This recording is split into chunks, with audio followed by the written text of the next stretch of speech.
¿Me ven bien? ¿Sí? ¿No? Empiezo con una cita de César Aira, de su novela El error. Había una sola puerta, con un cartel encima que decía error. Por ahí salí. No era como en los restaurantes o en los cines, donde hay dos puertas vecinas, una de damas y otra de caballeros, y uno elige la que le corresponde. Aquí había una sola, no había elección. No sé qué palabra debería haber tenido la otra puerta. ¿Cuál habría sido la alternativa de error? No importa, porque de todos modos no había más que una. Y no estoy seguro de que yo hubiera elegido la otra en caso de que la hubiera. Sea como sea, tengo esa justificación que era la única puerta para salir, la que decía error, y yo tenía que salir. I want to begin by asking for forgiveness.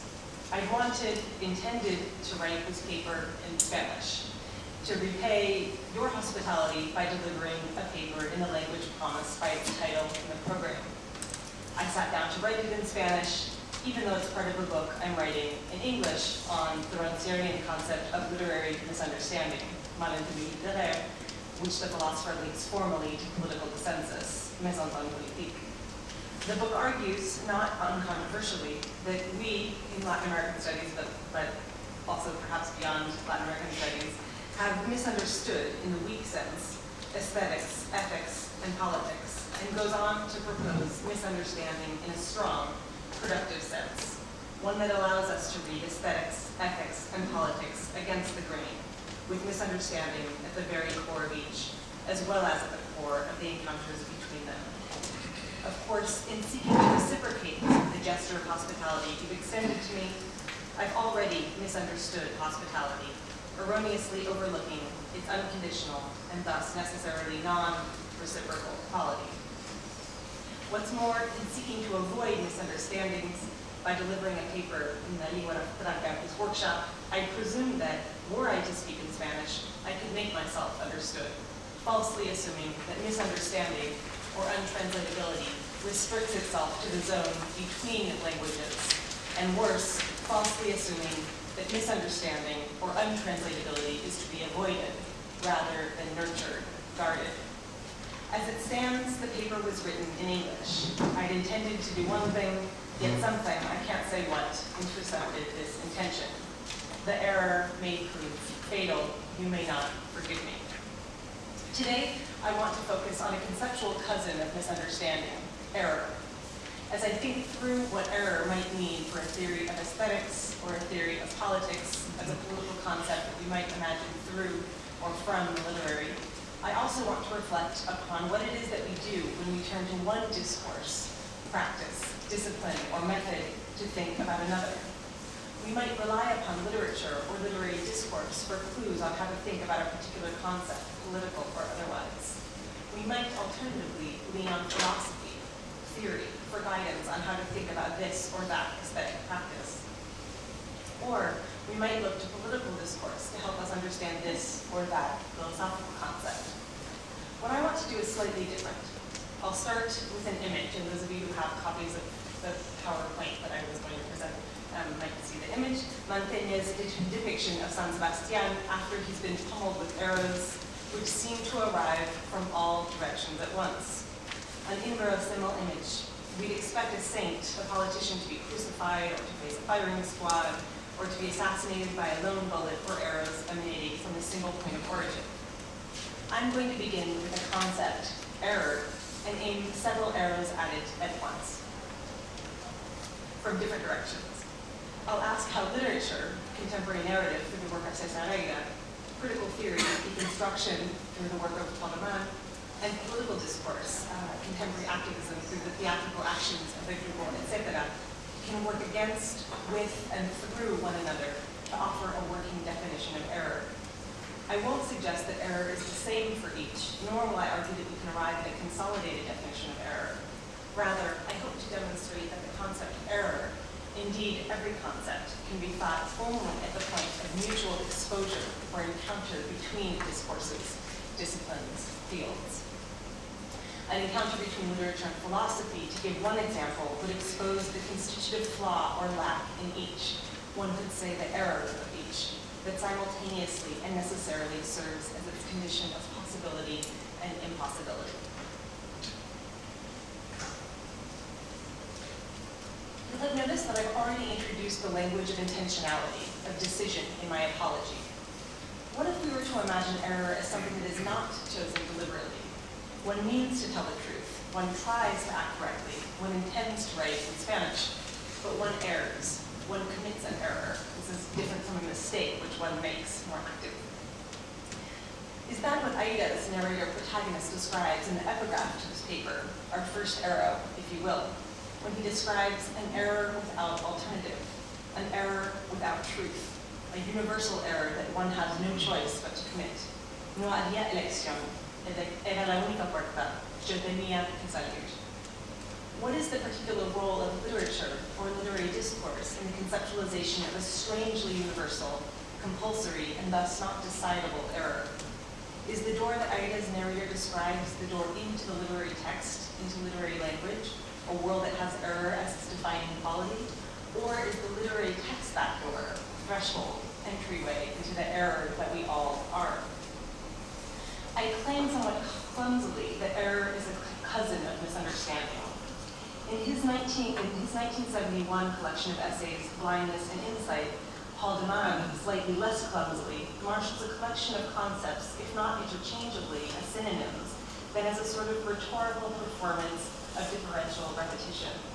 This conceptual cluster or cluster of concepts, blindness, error, misunderstanding, misreading, among others, serve for Deman as irreducible names for literature and for the deconstructive reading of literature, and later of the literariness even of non-literary texts, a reading practice that engages with the blind spots, errors of the literary text in order to expose their relation to the text's unwitting, unintentional insights. This will be our second scene, our second arrow. In one of Blindness and Insight's most provocative essays, The Rhetoric of Blindness, Jacques Derrida's reading of Rousseau, Deman locates such errors at the core of the literary tradition. And I quote, "The existence of a particularly rich, aberrant tradition is no accident, but a constitutive part of all literature, the basis, in fact, of literary history." Several decades later, in Literary Misunderstandings, an essay that seeks to respond to the question, does literature have a particular relationship with misunderstanding as a form, Jacques Rancière makes a slightly different, but in my view, compatible argument that gaps in understanding are in fact constitutive of language, and thus of literature and interpretation. Quote, "A non-relationship constitutive of the very faculty of producing and interpreting signs," end of quote. Yet while Rancière draws a clear distinction between a concept of misunderstanding that implies and depends upon an opposing concept of understanding, this would be Aida's other door, right, which he critiques, and one is constitutive of literary language, and therefore a kind of strange universal, Deman uses error to refer both to what I'll very loosely call bad readings, the readings that will serve as the object of his critique, and to the insightful readings, often his own, that he'll privilege. Stanley Korngold seeks to expose this ambivalence in his 1982 essay, Error in Paul Deman, in which he claims that Deman contrasts error with mistake, which he also calls mere error, and then goes on to correct several of Deman's mistakes.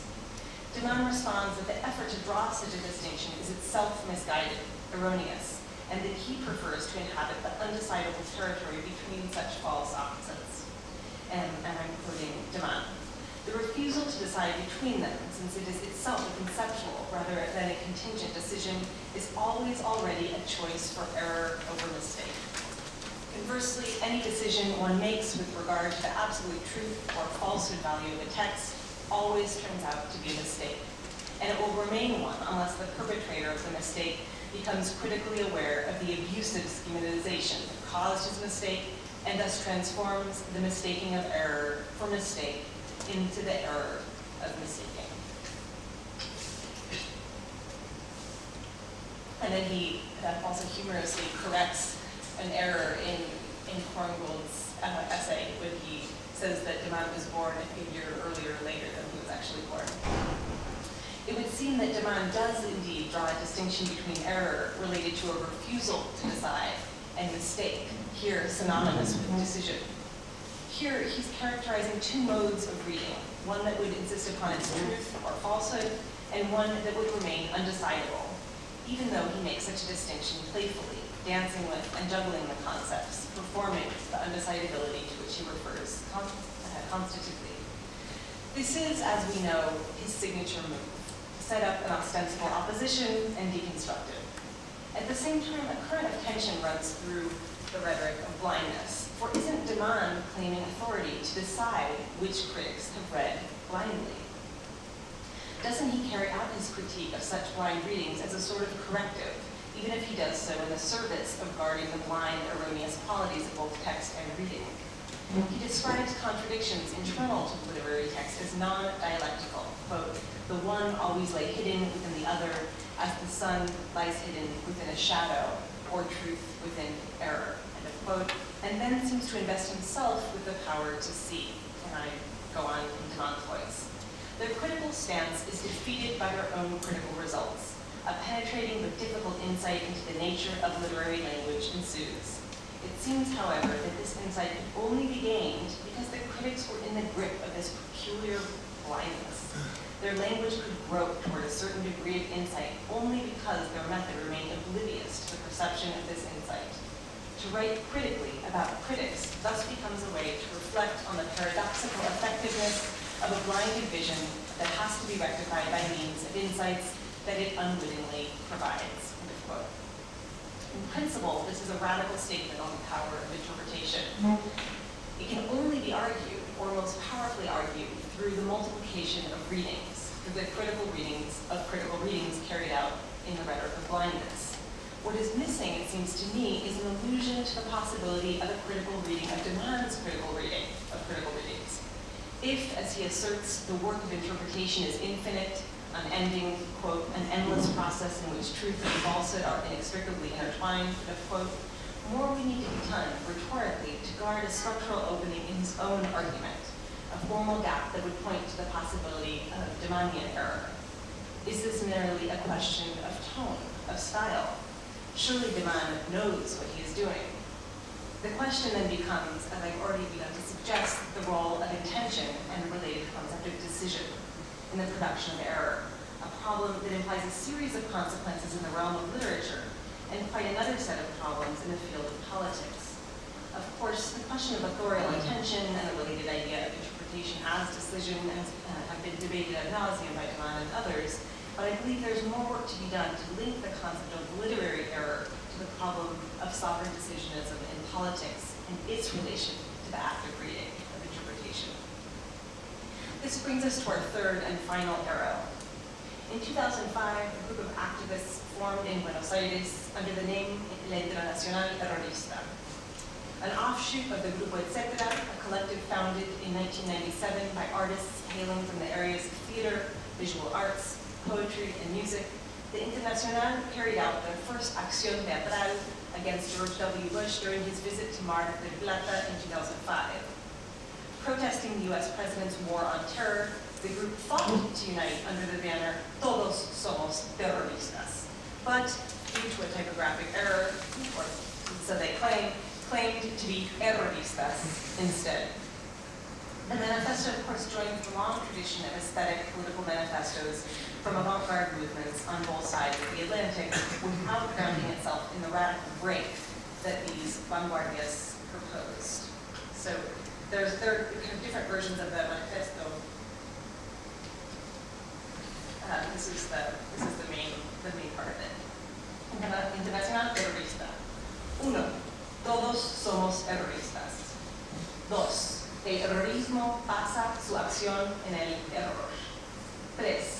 El horrorismo es una posición filosófica equivocada, ritual de la negación, una organización desorganizada. 4. El campo de acción del terrorismo abarca todas las prácticas que tiendan hacia la liberación del ser humano y del lenguaje. 5. La falla como perfección, el error como acierto. no hay 6, falta 7. 7, el errorismo. No existe y existe. Se acerca y se aleja. Se crea y se autodestruye. Se asume en viejas y nuevas formas. A veces no da explicaciones y quizás también es muy banal. Rather than a governing logic of rupture, there is instead a governing logic of spectrality, ontology. The collective plays with, irreverently, melodically, and spectrally, the missing T that haunts their name, una T no teclada. El errorismo nació por error, they were called, blaming or crediting contingency for their very existence. They go a step further to suggest that all existence has a great haunting error at its core, its constitutive trait.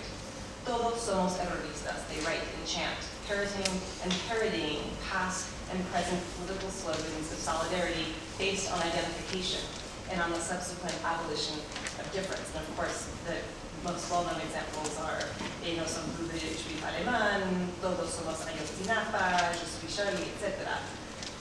Todos somos erroristas, it would seem, makes a universal, even identitarian claim, while simultaneously alluding to the potential fallacy of the statement itself. If we are all erroristas, if error is what defines us, keeps us, this statement too may be an error or equivocation.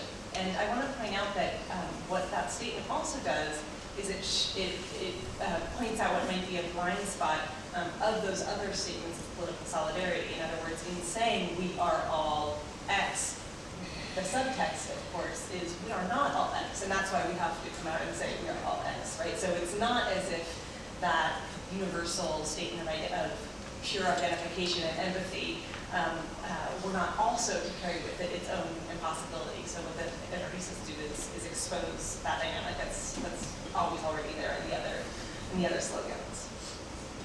The erroristas then do not only propose a new mode of activism, they critique what is often served as the ground for politics, identity, agreement, consensus. Employing humor to disrupt such a politics of consensus and sameness, the group proposes and performs a politics of dissensus.